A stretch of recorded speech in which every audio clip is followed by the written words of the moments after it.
So welcome to our meet and greet for Brandy Brooks, hosted by Molly Hulk. We're glad to have you here. And again, my name is Michelle Whitaker.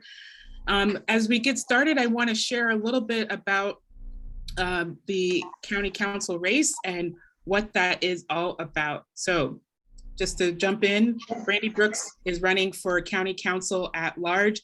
She's running under a platform of putting people first, which she will share more about, and we're excited to have her talk more about that. And this graphic was just newly updated to share some of the great endorsements that Brandy has received from the Teachers Union, the Metro DC DSA, and CASA in Action. We'll post in our website in the chat more information about Brandy's endorsements that she's received from both individuals as well as organizations, so that you can learn more about who's supporting her and why they're supporting her people's platform.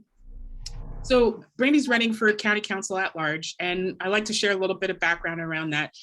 If you were around in 2020 when we were voting, we voted on a measure to increase the county council. So we currently have 9 members on the county council.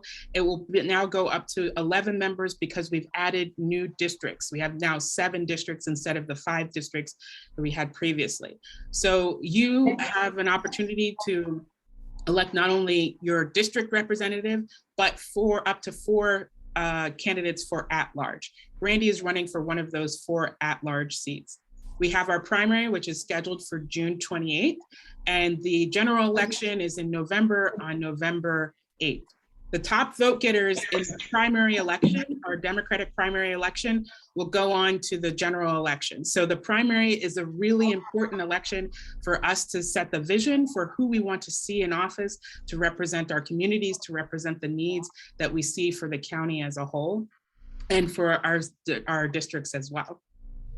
As I mentioned, the new districts are here. And so we have 7 new districts.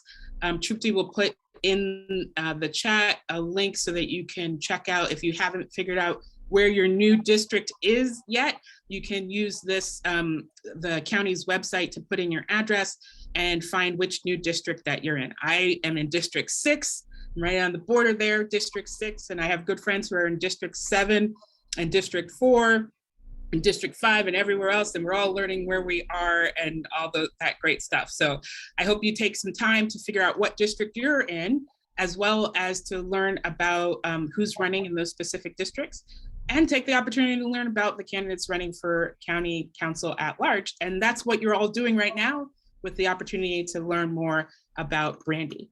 So I'm going to stop sharing, and I'm going to pass it on to Molly to share a little bit about why she supports Brandy, and then we will hear from Brandy herself. So Molly.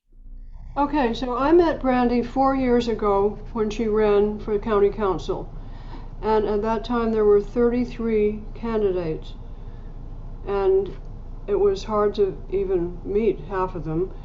But she stood out right away as somebody who was really smart, articulate, well-informed, experienced with political issues, and progressive.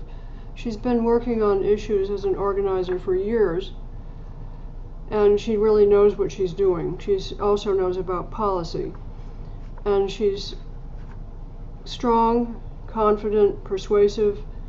She's very articulate and very smart, and her current issues are stronger communities, housing and renters' rights, and a thriving economy for workers and local businesses. But she supports all progressive issues. So her experience is attractive to me. Second, we need diversity on the council. Brandy is both Black and Latina, and we only have 1 Black council member who will be running again, that's Chawando, and we only have 1 Latino, that's Albornoz. And the current Latina woman, Nancy Navarro, is term limited off. So we have no other women on the council right now. It's time to make the council look like people who live in Montgomery County. And there are lots of people other than white men. Third, Brandy's an environmentalist. Several years ago, I heard her speak to a 350.org group about environmental justice issues in Montgomery County, and she inspired us to work on them. Fourth, Brandy is likable. She's upbeat, energetic, she's passionate about what she does and believes in, and she's very strong. Fifth, she appeals to voters. When she ran 4 years ago, there were 33 candidates for the council, and she came in 7th, which is amazing. So she has a good chance of winning this time. So I really am enthusiastic about her. I also want to introduce you to Max Sokol, who is, I think, on the call. He is running for state senator in District 18, which is my district, Kensington, Wheaton, Garrett Park, and other areas. And he's very progressive too, and the two of them are campaigning together. So he got a chance to meet him if you have another, and I'm going to have a meet and greet for him also. So that's why I like Brandy, and I hope that after you hear her, you will as well.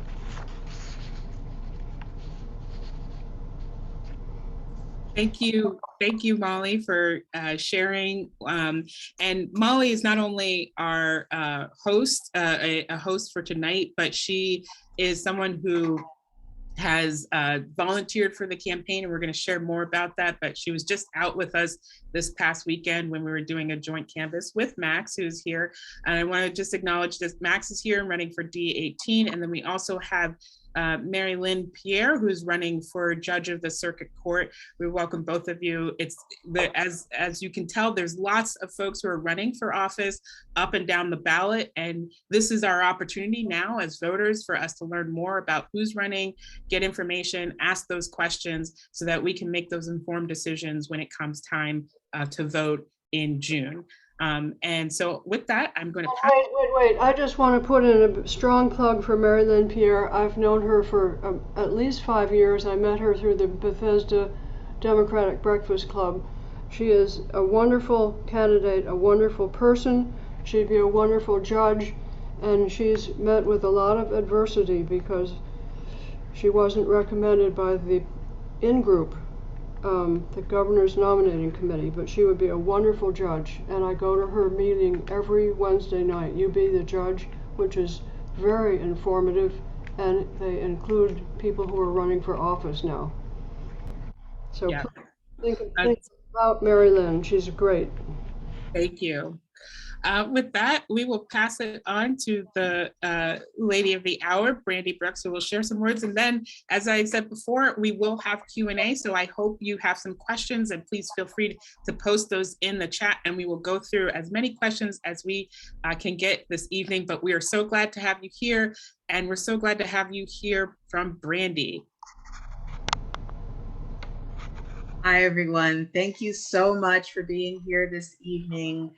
It's a real pleasure. I thank you so much to Molly for hosting. I really enjoy meet and greets. They're one of my favorite things about campaigning, because so many times you can be out on the campaign trail and you're seeing and you're meeting people, and you get to have brief conversations with them. But what I love about meet and greets is that we actually get to have this space with each other, where we can have a little bit more of an in-depth conversation, where we can ask different questions, where we can talk about the visions that we have for our communities and build relationships and connections. So I really appreciate you all being part of this, because these are some of my favorite events that really give the fuel to going through the campaign on a daily basis. I am a housing justice organizer, an environmental justice organizer, a renter, an auntie to an MCPS student, a small business owner, as well as a worker. And I live right here in Kensington, not too far from Molly. And I'm so excited to be running for Montgomery County Council At-Large. And when I think about what excites me about running, it's actually connecting people to a renewed excitement around our politics. I don't know about you all, but for a long time in my life, I was not very excited about our politics. I knew it was something I needed to engage in, that I had a civic duty to do it. But when I would look at what was happening in the political space, so many times I felt kind of like, I felt disconnected. I felt like the the back and forth and the sniping and the culture of politics was just a huge turnoff. And I often didn't see myself or the things that were most important to me and my family really focused on in conversations that politicians were having. And so for a long time, I just didn't really think of politics as something that I should engage in more than voting every 2 or 4 years, and trying to get some sense of who the people were that I was representing. And then I had the opportunity, when I lived in another community, to be part of our comprehensive planning process for our city. And we had this steering committee, 60-member steering committee composed of residents, business owners, folks who worked in local nonprofits, people from kind of all different aspects of our community, deciding what should happen with our comprehensive plan, deciding how we should do density in different areas of the city in order to meet the demand for our housing, how we should be prioritizing green and open space, what we should be doing to respond to the needs of our transportation network. And as we went through this process, and as we were really supported as community members to make these decisions about our community, I started to get really excited about the idea of government, because all of a sudden I was experiencing it in a way that I'd never experienced it before. All of a sudden, my voice mattered and I was being listened to, and I got to talk with my fellow community members about the things that were really important to me and the things that we were seeing in our community. And it was a transformative experience for me. It was also transformative because it was an amazing way that I got to connect with my local community through engaging in local government. Again, so often when we think about politics, we think about what happens at the federal level. Sometimes we might think about what happens at the state level, but we don't think as much about our local government and our local politics. But this experience showed me that I could connect in a totally new way with my elected officials, with the people who worked in public agencies, and with my community members to build a plan that felt like it represented our best visions for what we wanted our community to be like.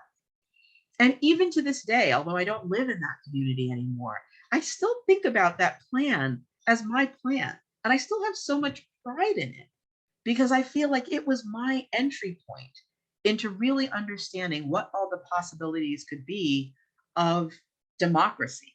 Like, again, that's a word, when we use it, we tend to think about it mostly related to the voting booth. But this was my first experience of democracy as the everyday process of actually being involved in the decision-making that shapes our lives. And ever since then, I've thought, my goodness, if we could make this experience for more folks, if this is how people actually experience politics and policy, we would have such a different energy around it. We would actually find that it was a place that felt fulfilling, that it felt really meaningful, and that we felt like we had power. If you've heard me speak before, you know that I talk a lot about power and about building power and about what that means.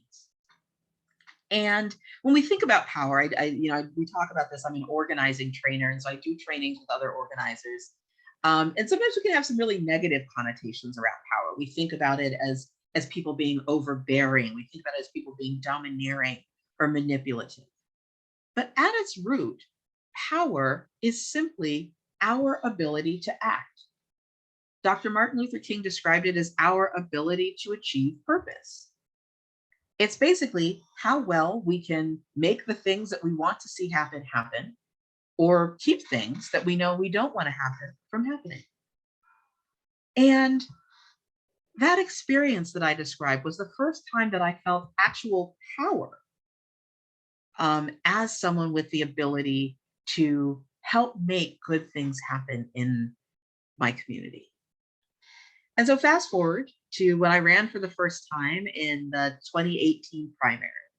And the thing that, again, got me interested in running for office and throwing my hat in the ring in this huge, crazy primary was the idea that we could create this different kind of experience for people through how we did elections and campaigning. That we could actually say, hey, this isn't just about getting one person elected, and it's not even about that one election. That it's actually about how we work together, how we connect with each other, how we build a shared vision for what our communities could be like, and then how we organize ourselves to have the kind of power that makes it possible for us to achieve that vision.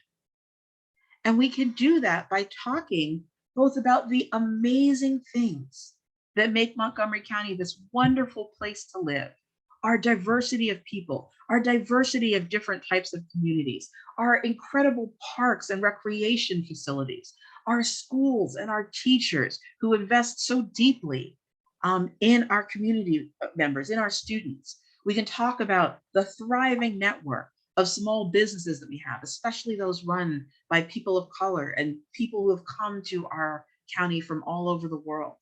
And all of those things are amazing and tremendous things about our county.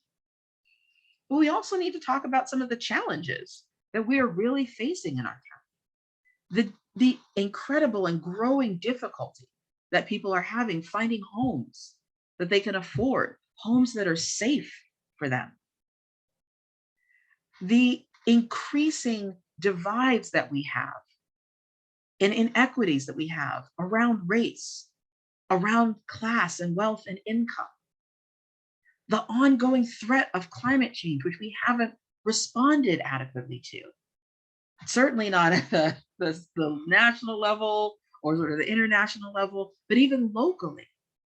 We haven't quite figured out how to put our resources and put our will behind what we know that we need to do to adapt and to stop the increasing impacts that we are going to see in our world as our climate continues to change. And I think what got people excited in 2018 was the realness of that conversation. That we could talk about all of those pieces and be honest with each other about what we wanted to aspire to, about the challenges that we were facing, and then come together and create new ideas and new opportunities for how we could engage together.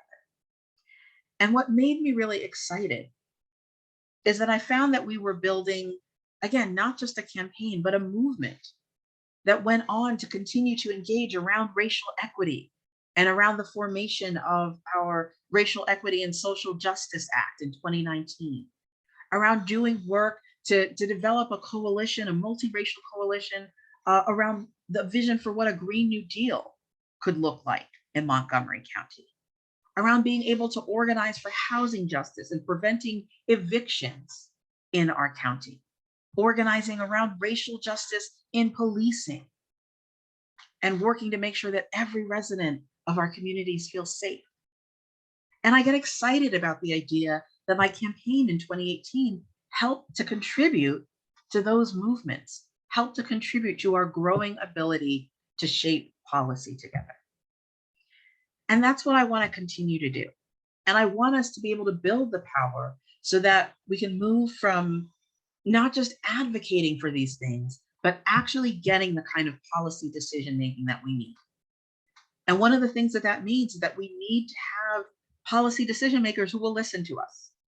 We need to have policy decision makers who really view themselves as accountable to us, the people of our communities, not just the special interests.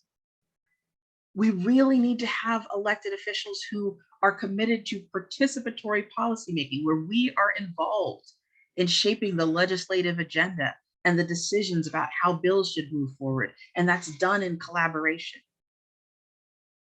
We need county council members who are going to take racial equity and economic justice and other forms of justice deeply seriously in terms of how we advance legislation. And we've seen some good strides around that because of the advocacy that we've done as a community, but we know that too often we still don't quite get the things that we need over the finish line when it comes to our county legislation. And that's our opportunity this election cycle. As we look at these primaries here in Montgomery County, especially as such a heavily Democratic community, The Democratic primaries in many ways are our county council election.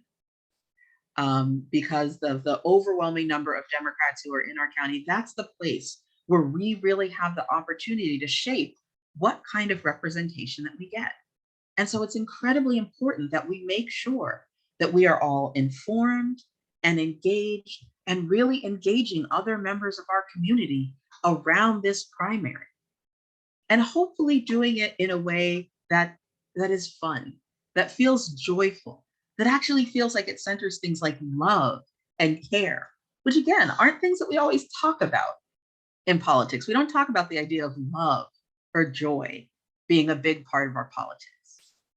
But we do talk about it a lot in our campaign and in our campaign office. You'll hear us talk about this quite a bit because we actually believe that that's what we should be thinking about as the goal of public policy, is how we love and care for each other, is how it supports our joy and thriving and the best version of our well-being. Because I think that's what we deserve. And I think sometimes our experience of politics has taught us that we can just never get to something that awesome. And so we kind of settle. We're like, okay, maybe this doesn't feel so bad. Maybe this is the lesser of two or a selection of evils. But I think we actually deserve really good things. I think we actually deserve really good, responsive representation.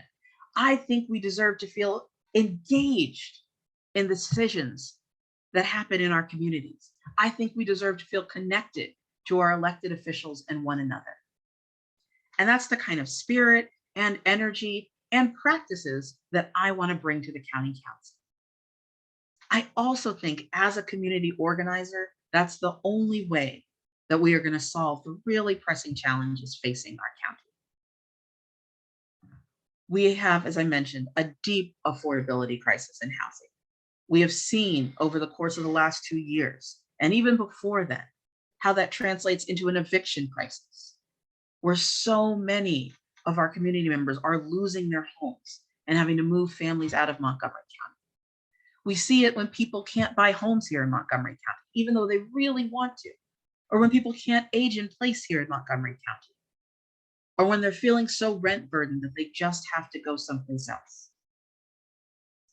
And we have to bring a much wider set of tools and strategies that will really help us dig deep and produce the levels of affordability that we need so that we can truly have an equitable community. We need to do the same thing when it comes to our economy. Again, we have to be supporting the workers upon whom our economy relies. We talked about them as essential workers during the pandemic, and sometimes we applauded them, but we didn't really change the way that we paid them. We didn't really change the way that we supported and recognized them and made sure that they were protected so that they could continue to do the work that we all rely on and that we would value their work. We didn't always make sure that they had access to collective bargaining rights, whether we're talking about that at the local municipal level or at the state level or everywhere in between. And when it comes to environmental justice, we still haven't done enough to build, Sylvia was talking about, that green infrastructure that we need. The infrastructure that will allow us to effectively travel around the county without constantly mortgaging the future of our planet and future generations. The infrastructure that will allow us to deal with waste management in a radically different way, so we are not generating more waste and pollution and using up more of the resources on this precious planet. These are the kinds of transitions that we need to make, but we need all of our engagement and all of our knowledge and insight and vision to do it. I talk a lot with folks and I say, I've got one brain and I like my brain. It does a pretty good job for me and it's full of amazing ideas. But in a county of 1 million people, we shouldn't be relying on just one brain or even 11 brains. We should actually be engaging every person in our county to be part of crafting the solutions that we need to deal with these incredibly difficult issues. And so that's why I'm really excited that you're here, because this is part of how we build that network of engaged folks who are having those conversations, who are bringing their professional and their lived experience to developing the solutions that we need, who are connecting and recognizing our humanity together, and who are actually building a new kind of joy and care that can be centered as part of our politics that will really begin to transform the way that our communities operate. So I'm excited. I've seen already that we've got some questions there in the chat, and I'm excited to engage in more of your questions. But thank you again for making sure that you are here tonight, that you are connecting with other folks in your community, and that together we are talking about the things that are really critical and that matter to us in shaping the future of our county. Thank you, Brandy.